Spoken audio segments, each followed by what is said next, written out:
Hola, ¿cómo están? Bienvenidos a Royume, yo soy Carmen. Yo soy Pablo. Yo soy Ro. Y en este canal hablamos sobre Japón y hoy no es la excepción. Hoy les vamos a hablar sobre la pobreza en Japón. Y bueno, el primer punto que uno debe hacer cuando se habla de pobreza, pues es tratar de tener una medida común, poder englobar una definición común de qué cosa es pobreza. Porque si uno intenta de entrada de clasificar la pobreza, que uno diría, una persona pobre es una persona que tiene pocos recursos. ¿Pocos recursos para qué? Para sobrevivir, para desarrollarse, para vivir cómodamente. En un pueblo de abundancia, en un pueblo donde habían muchos peces, una persona que solamente tenía 2 peces era pobre. Pero en un pueblo donde los peces escaseaban mucho, una persona de 2 peces quizás era rico. Entonces en este mismo cuestionamiento se lo pone la sociedad japonesa, como todas las sociedades y todos los gobiernos tenemos que ponernos, ¿no? Y es donde oficialmente el gobierno japonés pone una línea, que es de lo mínimo que necesitas para poder vivir en Japón. Y el rango que pone el gobierno para esta situación es que la media del ingreso de la población, el ingreso anual, la mitad hacia abajo es considerada, digamos, pobre en Japón. Entonces, ¿cuánto sería la media de la población? Digamos, se calcula alrededor de unos 5 millones, técnicamente hablando, y a veces depende, sube, baja, 4 millones o puede ser incluso 3 millones, dependiendo además de todo de dónde vives, el número de cohabitantes o de personas que están bajo tu cargo, o sea, tus hijos o tus padres, dependiendo, o tu pareja. Todo esto hace que se mueva un poco la balanza, porque si tienes más personas a tu cargo, pues eres pobre más rápidamente, ¿no? O sea, puedes ser un pobre técnicamente aquí en Japón con 5 millones de yenes anuales, dependiendo si tienes muchos hijos o si tienes padres, hijos, etc. Entonces, ya por ahí se puede entender un poco por qué hablábamos hay que definir primero qué significa pobreza. La pobreza en Japón, como está definida por el gobierno, es muy amplia y es muy relativa. Porque al mismo tiempo sí existen lo que uno podría llamar desde el punto de vista latinoamericano, inclusive en países como España o Italia, sí existe lo que uno llamaría pobre. No extrema pobreza, pero sí pobre. Así es, también muchos de los casos de pobreza que se malinterpretan es cuando existen estos homeless, ¿no? Que no son considerados como en otros países, porque en este caso sí tienen un ingreso, y un ingreso, digamos, sustancioso. Sí tienen a cargo a veces una familia, tienen un trabajo, obviamente. Lo único que no tienen es una residencia como tal. En otros países, cuando te dicen homeless, muchas personas se imaginarán las personas de que pues no tienen una casa y que no tienen dinero, ¿no? Y todo esto, ¿no? Pero aquí en Japón más el problema es de que es muy difícil conseguir o rentar un departamento, ¿no? Porque, bueno, hay muchos motivos, cada persona es diferente, ¿no? Hay muchos huecos administrativos, ¿no? Que muchas veces para sacar una residencia necesitas una dirección, ¿no? Y sí, es complicadísimo, porque muchas veces una agencia de inmuebles te va a pedir que tengas una cuenta de banco. Pero no puedes tener una cuenta de banco si no tienes residencia. Y no puedes tener residencia si no tienes cuenta de banco. Y empiezas a entrar en un ciclo en el que no puedes salir. Porque puede ser que ya no tienes padres o no tienes una familia que te pueda apoyar. O como decía Carmen, incluso puedes tener familiares a tu cargo porque sufriste un divorcio. Y tu pareja se quedó la casa, se quedó los hijos, todo, y tú te quedaste prácticamente con un coche. Y puedes dormir en el coche, sigues teniendo trabajo, pero no tienes casa. Y no tienes cómo conseguir una casa, ¿no? Entonces eres un homeless con dinero, en muchos casos, ¿no? O sea, no es el único caso. También lo que nos referíamos, el típico homeless de otro lado, es lo que te muestran las películas de Estados Unidos. La persona que va con un carrito de compras lleno de un montón de cachivaches y tiene que dormir en la calle y no tiene seguro médico, no tiene trabajo, no tiene comida, vive prácticamente de recoger entre la basura o limosnas o trabajos muy, muy esporádicos, muy inseguros. En el caso de Japón puedes incluso tener un trabajo de oficina. Hay escritores, hay actores, hay mangakas, hay trabajadores de oficina. Hay mucha gente que por desgracia se ha visto en dificultades administrativas, llamémosle así, y no puede conseguir casa, ¿no? Esto es más común en las grandes ciudades, obviamente, como Tokio, porque además de todo, hay muchísima competencia por las casas, ¿no? Así es, porque ya en otros lugares, digamos en otras prefecturas, pues bien puedes vivir en el campo o en el bosque, digamos, y teniendo todavía a cargo tu familia, tu trabajo, no hay tanto problema, ¿no? Y bueno, esto es algo que el gobierno en los años 60 a los 90, que fue la burbuja económica, se acostumbró mucho Japón a este estilo de vida, ¿no? De que entrabas a una fábrica o a una oficina y de ahí salías 30 años después con tu pensión pagada y todo. Bueno, actualmente la situación está cambiando, ya hay más gente que no quiere trabajar para empresas, gente que tiene su propia empresa, freelancers, todo esto, y las cosas empiezan a cambiar y el gobierno en lo que se empieza a adaptar con todo esto es donde existen estas irregularidades de las que les hablamos, ¿no? Estas irregularidades administrativas. También, por ejemplo, existe el caso de que en los lugares más pequeños, no digo solamente campos, sino en ciudades un poco más pequeñas, la gente privada puede rentar su departamento. Cuando renta su departamento, mejor dicho, puede ser muchísimo más flexible.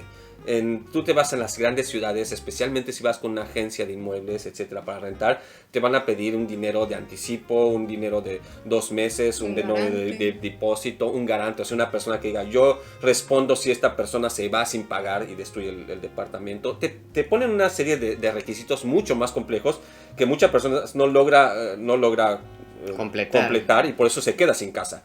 Pero tú puedes venir en un lugar incluso como Dawara, y esto se los digo porque es un caso verídico, la persona que le pertenecían los departamentos prácticamente lo único que dijo, son tanto, y pues me paga mensualmente y así y todo. O sea, ni contrato, ni esto, ni otro. Creo que era un mes de depósito nada más. O sea, no había no había un requisito mucho más complejo, ¿no? Entonces te facilita obviamente a rentar un departamento, quizás si tienes un poco más de dinero a comprar una casa chiquita o así, ¿no? Claro que muchas de estas personas, muchas veces estos homeless con dinero, hablamos específicamente, ya tienen un trabajo en Tokio, entonces no quieren irse a vivir fuera porque si no, ¿cómo van a seguir haciendo su trabajo? Y necesitan el dinero de todos modos, ¿no? También hablamos, si hay homeless del estilo más tradicional, no todos, pero muchos de ellos son homeless, semi-homeless, no sé cómo decir, sí son homeless de que en el sentido de que no tienen casa, pero tienen puesta incluso celdas solares con televisores y se bañan en los baños públicos, entonces no los ves como homeless, simplemente no tienen un domicilio fijo y hacen varios diferentes tipos de trabajo, pero no están viviendo en casas de cartón literalmente, ¿no? Y también los que están absolutamente en las peores condiciones. ¿Por qué el gobierno no hace nada? Bueno, el gobierno sí intenta hacer y va muy lento. En muchas, como les decíamos, cambia muy lentamente la situación. Pero también hay una cierta pequeña complicidad muchas veces de los mismos homeless. Porque las personas pues sienten un poco de pena al pedir ayuda y hacia la otra gente por sentir que le va a hacer mal a la otra persona o incluso pues porque no quieren considerarse, no quieren aceptarlo a veces en algunos casos, ¿no? Entonces por esos motivos no piden la ayuda aunque la necesiten, ¿no? Como que sienten que son un peso social. Un estorbo quizás, ¿no? Pero la realidad es de que dentro de todo, limitadamente, pero el gobierno tiene muchos sistemas de ayuda a la gente de pocos recursos, llamémoslo así, gente pobre o incluso homeless. No son perfectos, definitivamente. La sociedad es más difícil que te abandone. Sí se escuchan casos como recientemente una señora que murió, ella era mamá soltera, murió con sus hijos por desnutrición, se murieron de hambre técnicamente, ¿no? Y esto creo que, si no me equivoco, fue en Saitama. Pero estamos hablando de una ciudad de 30 millones de habitantes con un caso absolutamente extraño, que tanto extraño, tan raro fue que hizo hablar a todos y salió en las noticias, ¿no? Y nadie se atreve realmente a tocar puntos más delicados, o sea, nadie está mencionando si la señora tenía problemas psiquiátricos, o sea, si tenía algún tipo de paranoia o esquizofrenia en la que no se atrevía a pedir ayuda o era, bueno, alguna psicopatía más fuerte o cosas así, ¿no? Lo que nos referimos no es el caso general de todo mundo, que llegues al punto en el que me voy a morir de hambre en uno de los Junto con países más ricos del mundo, ¿no? Así es, y todo eso junto con mis hijos, ¿no? Así es, o sea, aquí en Japón existe el YMCA, existen todo tipo de asociaciones de todas las religiones y todas te van a abrir las puertas a ayudarte. Hay lugares donde te dan de comer, o te dan bonos de comida, o te dan cupones.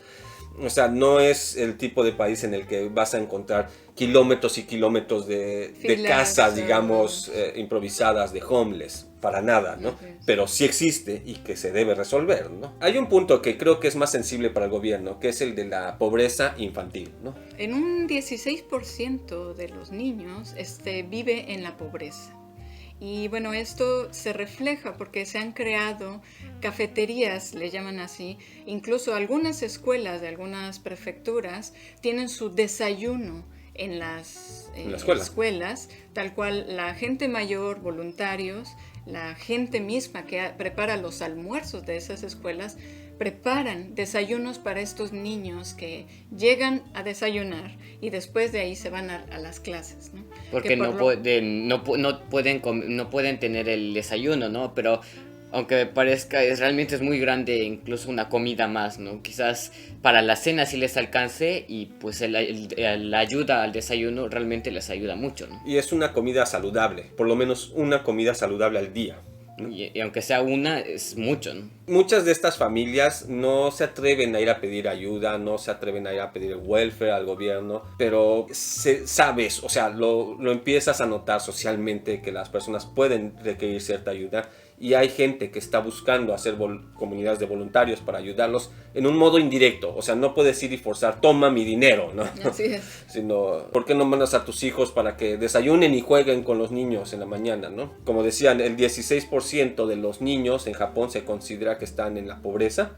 Y más de la mitad de estos niños, aparte, son de casas donde hay un solo progenitor. O sea, papá o mamá soltera. Y esto lleva a otro punto muy fuerte, ¿no? El gobierno, cómo resolver una situación en la que solamente hay un progenitor en la casa para no ponerlos en desventaja social, ¿no? Y bueno, todo esto lo mencionamos porque también sentimos un poco de culpa. La verdad es que yo me siento mal y hasta a veces un poco de coraje cuando se discute con tanta vehemencia la pobreza en Japón, porque sí hay gente que está pasando momentos difíciles, seriamente difíciles, pero no puedo más que compararlo con otros lugares por los que hemos tenido la oportunidad de estar, en algunos lugares en Latinoamérica, no sé, en México, en algunos lugares de Italia, inclusive algunas comunidades, o en España, donde vimos cosas que no puedes más que llorar. O sea, era desesperante.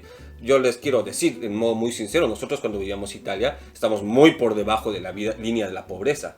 Pero jamás tuvimos que ir a ni robar, ni buscar comida en la basura, ni nada. Y nos tocó ver cuando los mercados ambulantes de la calle se quitaban, ver salir a los viejitos, vestidos incluso bien vestidos, más bien, ¿cómo decir?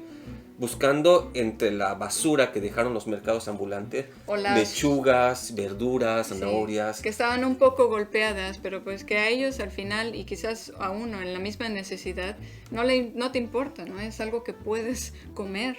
Y también hubo un caso, ¿no? De una persona, un anciano, que robó 1 kilo de pasta de un supermercado, ¿no? Y es donde dices, bueno, robó comida, ¿no? Y pasta, que es lo más barato barato que hay en Italia, ¿no? Estamos hablando de 50 centavos de euro. O sea, ni le alcanzaba para comprarse la pasta. No sé cómo decirlo, 50 centavos de euro son poco más de 50 yenes. Esto por decir de Italia, que es un país del G7, primer mundista y todo, que sí lo ves, o sea, ves igual gente con un Ferrari y todo lo que tú quieras, ¿no? Pero imagínense lo que nos ha tocado ver en México. Y que luego me diga alguien en Japón, no, es que en Japón hay gente que está sufriendo muchísima pobreza, y empiezas a analizar un poco el dato y dices, ya no le alcanza para los 2 smartphones, entonces nada más pueden utilizar uno. ¿Qué significa? O no ha podido cambiar el coche en 5 años, o en vez de irse a Hawái estas vacaciones están planeando irse a Okinawa. Y empiezas a decir, bueno, bajo mi estándar relativo, para nada es pobreza, ¿no? Así es donde dices, bueno, ¿qué es lo que vale para ti, ¿no? ¿En qué eres pobre? en no tener cosas o en no tener lo necesario para vivir. De hecho, ahí viene lo de los pescados, ¿no? Justamente, quizás en el pueblo donde hay muchos pescados, obviamente, si tienes solamente dos, no seas tan especial, pero lo comparas con un pueblo donde no hay ni un pez, es muy especial, ¿no? Eres rico, ¿no? Así es, o sea, por eso hablamos de pobreza relativa, ¿no? Y es cierto, si una persona en una pobreza relativa dentro de su país, un niño específicamente, pues tiene menos oportunidades que un niño que no está en la pobreza. Puede darse el caso, por desgracia, pero no estamos hablando de una pobreza extrema. Y tampoco quiero decir, no vamos a actuar hasta que no haya pobreza extrema en Japón. No, se debe hablar, ¿no? Pero no se puede tampoco crear un torbellino donde no existe y luego ignorar donde sí existe esa pobreza extrema, o incluso permitir que compañías, incluyendo compañías japonesas, vayan y hagan daño a poblaciones que están en pobreza extrema, ¿no? Porque sí, también, además de otras compañías de otros países, también las japonesas Claro, o tienden sea, a sí. hacer eso, ¿no? Sí existe la pobreza en Japón, no es un misterio. O sea, si alguien se preguntaba si este video era sobre si existe la pobreza, claro que existe. Existe la pobreza relativa, en la que puede ser un pobre con dinero, puede ser un pobre, un homeless con dinero, o puede ser un pobre más parecido a lo que nosotros podemos clasificar como pobre. O sea, hay gente que realmente quizás les está rascando lo último que tiene para poder satisfacer sus necesidades básicas en Japón. Pero no es una gran mayoría. No hay una crisis de pobreza, mucho más cuando lo pones en un sentido relativo. Y uno tiene que decir, sinceramente, hasta qué punto soy pobre porque no me alcanza para mis extras, o soy pobre porque no me alcanza para sobrevivir en el día a día, ¿no? Bueno, y esto muchas veces se liga, por ejemplo, también como un tema de discusión de por qué los japoneses ya no quieren tener hijos, o por qué los japoneses no tienen hijos, y muchas veces sale la cuestión económica. Y hemos hablado un poco también sobre estos motivos en este video que pues creemos que les puede gustar. Bueno, ¿cuál es el estándar para medir la pobreza en tu país? Cuéntenos en los comentarios. Y si quieres seguir descubriendo Japón con nosotros, te invitamos a ver estos videos que aparecen aquí y a darle like a este video. No olvides compartir este video con tus amigos y tu familia, nos ayudarías muchísimo. Bye bye.